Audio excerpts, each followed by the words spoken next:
Dennis, first off, were you surprised when you heard the news on Saturday afternoon? Yeah, I think I was, actually, yeah. I suppose when I hadn't heard it earlier, I just thought it was full steam ahead for 2020. I guess it makes sense in retrospect that Jim did seem in a more celebratory mood after this one. It was such a pressure on everybody involved to deliver the 5 in a row.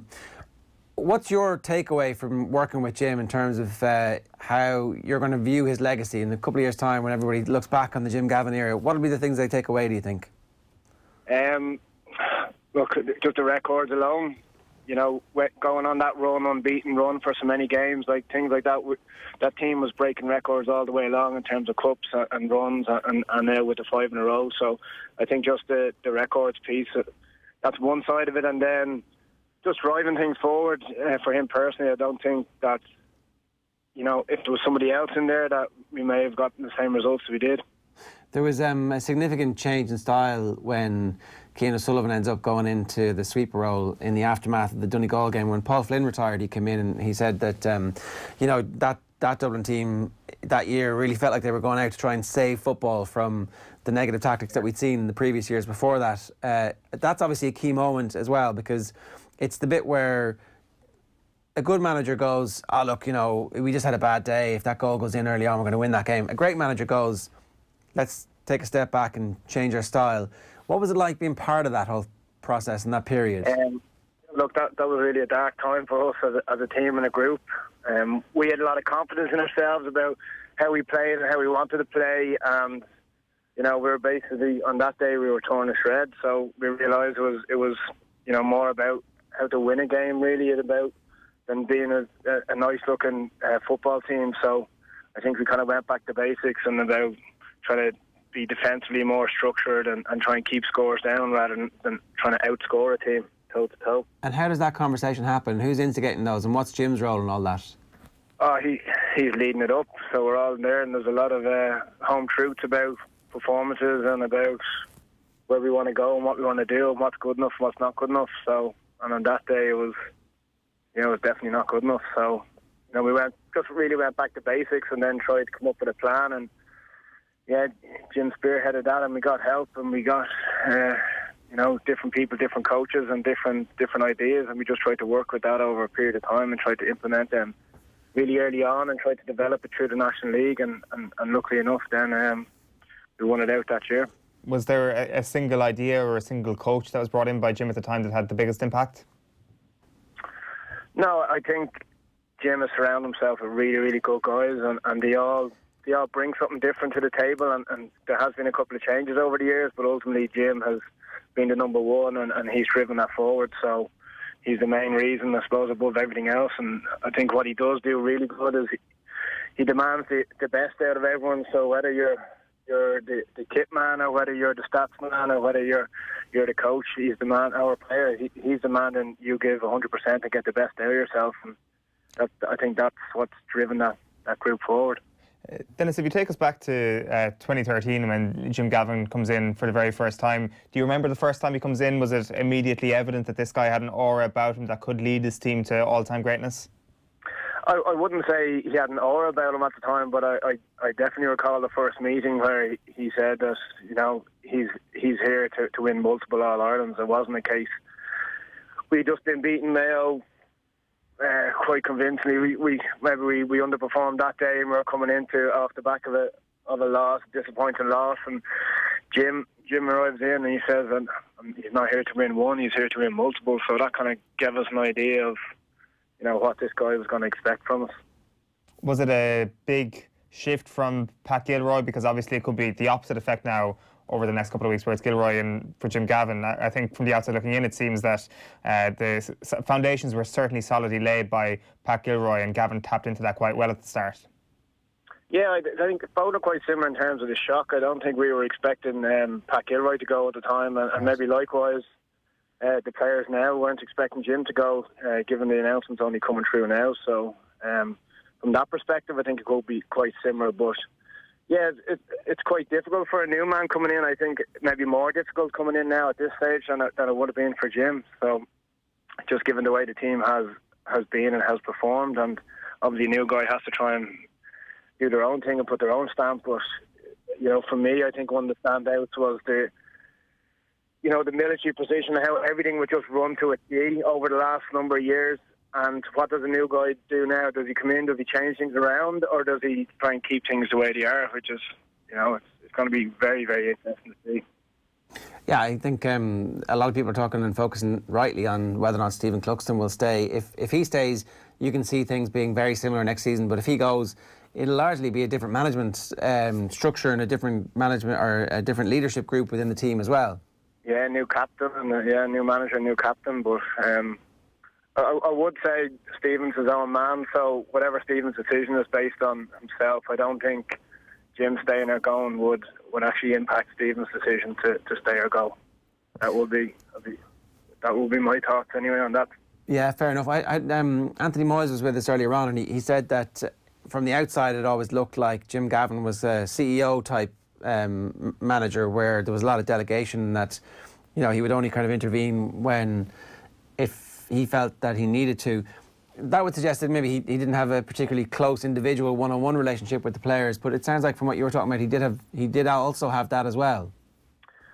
Yeah, like in terms of delegation, I think people would have got jobs, but ultimately they'd be bringing the jobs back to him, and he'd be making decisions on it. So I don't think in terms of CEO, I think he'd be very much more in control than what Anthony's saying there. But yeah, in terms of close relationship, I think given the group and given what they were trying to achieve, you know, it wasn't really a place to possibly make friends or to have favourites, and it's a tough job. You've got 15 guys playing and 15 guys not playing, so you can't be friendly with everyone, I would say, and you have to make tough decisions, and he's done that really, really well.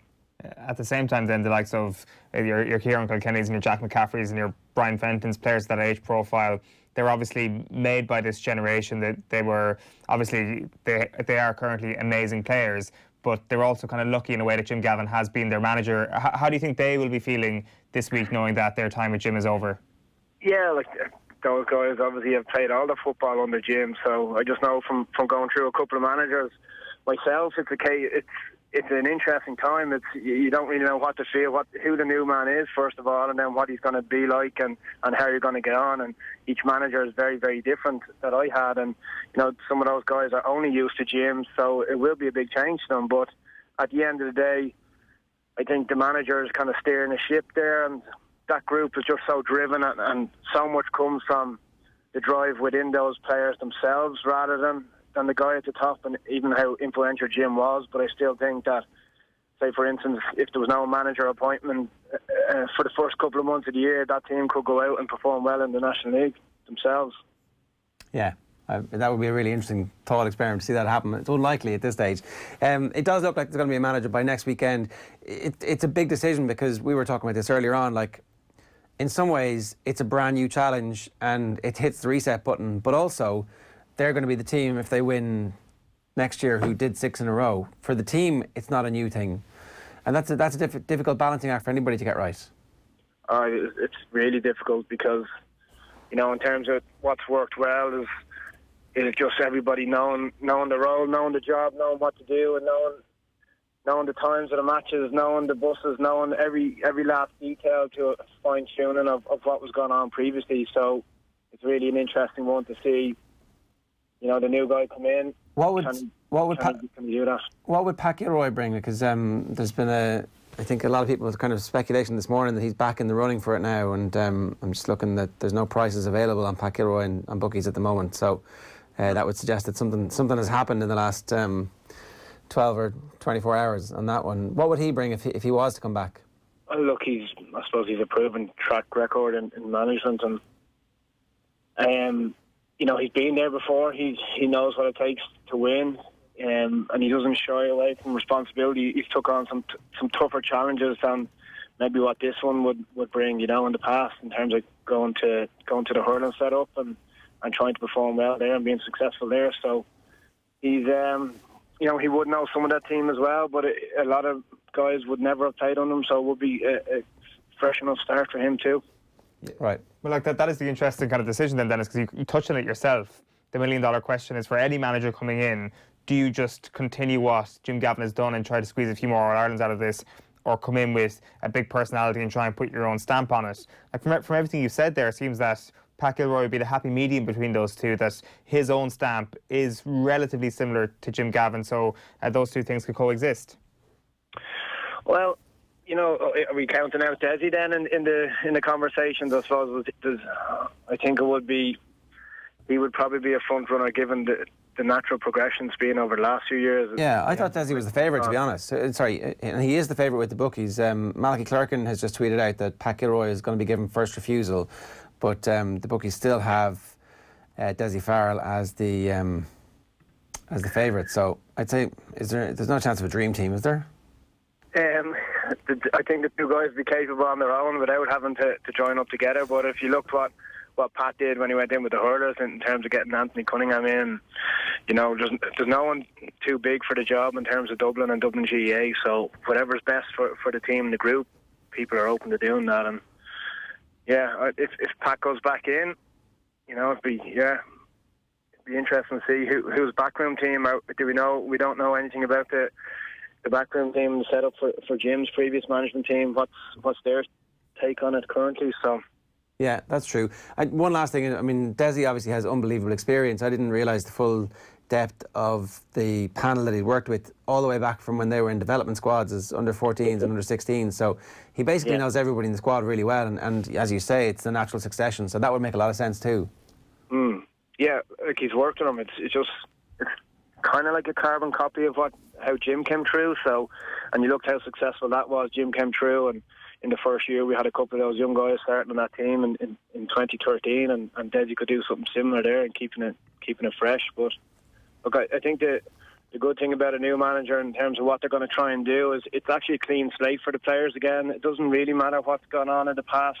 You know, everybody from old to young are all getting a new chance at it now, and I think that's great for the team, and it's a great lift. And you know, I don't think anyone will be talking about 6 in a row in terms of team. It's right, I've got a chance here again, no matter what went on or what your relationship with Jim is or how much game time. It's just a case, right, we're back to square one now, and can I get in shape? Can I perform? And will this new guy give me a chance? All right, Dennis, great stuff. Thanks a million for joining us this morning. Cheers. Thanks, thank you. Bye. Denis Bastick giving us some thoughts there. Betting was suspended briefly on Pat Gilroy. Still at 13-2.